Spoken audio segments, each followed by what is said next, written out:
BRS MLC కవిత బెయిల్పై release అవ్వడంతో Telangana politics ఒక్కసారిగా యూటర్న్ తీసుకున్నాయి. బీజేపీతో లోపాయికారి ఒప్పందం కుదరడంతోనే కేసీఆర్ కూతురు కవిత బయటకు వచ్చారని కాంగ్రెస్ పార్టీ ఆరోపిస్తోంది. అటు బీజేపీ కూడా కాంగ్రెస్తో కుమ్మక్కయ్యారని విమర్శలు చేస్తోంది. అయితే కేసీఆర్ మాత్రం తాను పెదవి విప్పకుండా మౌనవ్రతం పాటిస్తున్నారు. త్వరలో ప్రజాక్షేత్రంలోకి వస్తారని, అప్పుడు అందరి డౌట్స్కు కేసీఆర్ ఆన్సర్ ఇస్తారంటున్నారు పార్టీ కేడర్. పార్టీ కేడర్లో నెలకొన్న సందేహాలకు క్లారిటీ ఇస్తారని చెప్తున్నాయి బీఆర్ఎస్ వర్గాలు. ఇప్పుడు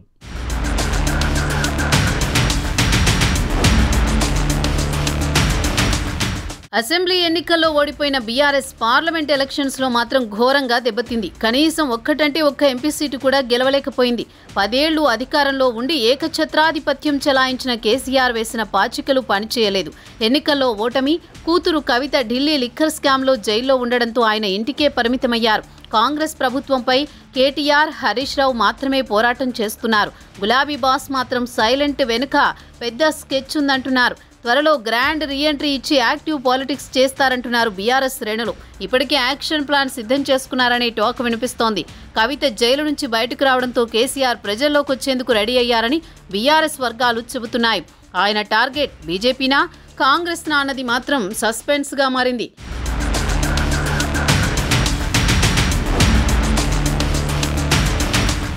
ప్రస్తుతం బీఆర్ఎస్కు బ్యాడ్ టైం నడుస్తోంది. కేసీఆర్ పరిస్థితి అస్సలు బాగాలేదు. అధికారం కోల్పోవడం, కూతురు జైలుకెళ్లి రావడంతో అంతా చకచకా జరిగిపోయాయి.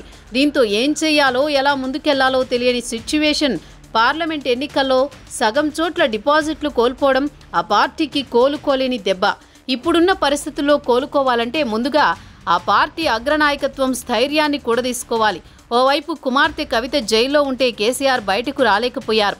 ఇప్పుడు కవిత రిలీజ్ అయ్యారు. ఇక కేసీఆర్ ప్రజల్లోకి రావడమే మిగిలిందని ఆ పార్టీ వర్గాలు చెబుతున్నాయి. అయితే ఆయన ఏ పార్టీని టార్గెట్ చేస్తారన్నది ఉత్కంఠ నెలకొంది.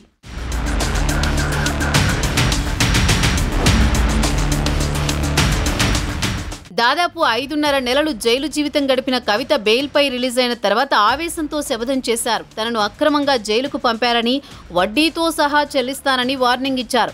అది ఇండైరెక్ట్గా బీజేపీకి అనే విషయం అందరికీ అర్థమైంది. ఢిల్లీ లిక్కర్ స్కామ్లో కవితపై కేసులు, అరెస్ట్ చేయడం వెనుక కాంగ్రెస్కి ఎలాంటి పాత్ర లేదు. సో అంతా బీజేపీనే చేస్తోందని గతంలో ఆరోపించారామె. కవిత చేసిన సవాల్ బీజేపీకే అని అర్థం చేసుకోవచ్చు. అయితే ఆమె కానీ, ఇతర బీఆర్ఎస్ పెద్దలు కానీ బీజేపీ పేరు మాత్రం పలకలేదు. కవిత చేసిన సవాల్ కూడా వివాదాస్పదమైంది. ఈ కేసులో ఆప్ నేతలు కూడా బీజేపీనే విమర్శిస్తున్నారు. కానీ బీఆర్ఎస్ నేతలు మాత్రం పెద్దగా కాషాయ పార్టీపై విమర్శలు చేయడం లేదు. దీంతో కేడర్లో కొంత కన్ఫ్యూజన్ అయితే ఉంది.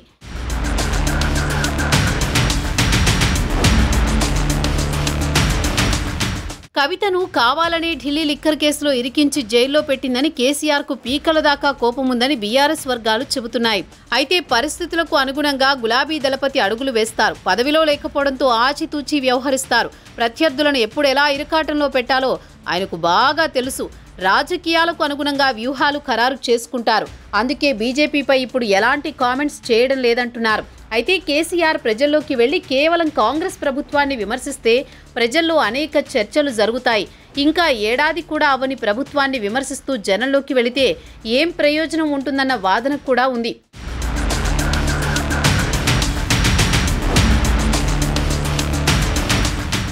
రాబోయే రోజుల్లో స్థానిక సంస్థల ఎన్నికలు జరగనున్నాయి. బీఆర్ఎస్ బలంగా ఉన్న ప్రాంతాల్లో క్రమంగా బీజేపీ క్యాప్చర్ చేస్తోంది. పార్లమెంట్ ఎన్నికల్లో బీఆర్ఎస్ ఓటు బ్యాంకును మెల్లగా బీజేపీ కైవసం చేసుకుంది. తమ పార్టీ ఓట్లను బీఆర్ఎస్ఏ బీజేపీకి మళ్లించిందని కాంగ్రెస్ ఆరోపించింది. అదే నిజమైతే బీఆర్ఎస్కు ముప్పే. ఇలాంటి సమయంలో కేసీఆర్ బీజేపీపై యుద్ధం ప్రకటిస్తేనే తమ పార్టీ కేడర్లో ఉన్న సందేహాలు తొలగిపోతాయి. గతంలో బీజేపీపై పలుమార్లు విమర్శలు చేశారు కేసీఆర్. అప్పుడంటే అధికారం ఉంది కాబట్టి కేంద్రంపై యుద్ధం ప్రకటించారు. ఇప్పుడు మళ్ళీ అలాంటి పోరాటమే చేయాల్సి ఉంటుంది. లేకపోతే ఇప్పటి వరకు జరిగిన విలీనాలు, పొత్తుల అంశంపై చర్చలు ఇంకా కొనసాగుతూనే ఉంటాయి.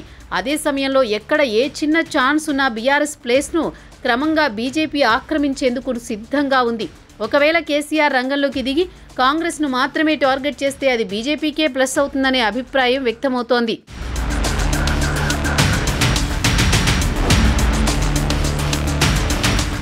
బీఆర్ఎస్ టార్గెట్ గా కాంగ్రెస్ బీజేపీలు చేస్తున్న పాలిటిక్స్ ను తనదైన స్టైల్లో కేసీఆర్ వర్షన్ వినిపించనున్నట్టు తెలుస్తోంది. కవిత బెయిల్ కు బీజేపీ సహకరించిందనే వాదనను బలంగా వినిపిస్తూ స్థానిక సంస్థల ఎన్నికల్లో లబ్ధి పొందాలని ప్రయత్నిస్తోంది కాంగ్రెస్. అటు బీఆర్ఎస్ ను ప్లేస్ లో బీజేపీ సెటిల్ అయ్యేలా ప్లాన్ చేస్తున్నారు కమలనాథులు. రెండు జాతీయ పార్టీల నేతల విమర్శలకు ఏ విధంగా కేసీఆర్ కౌంటర్ ఇస్తారనేది వేచి చూడాల్సిందే.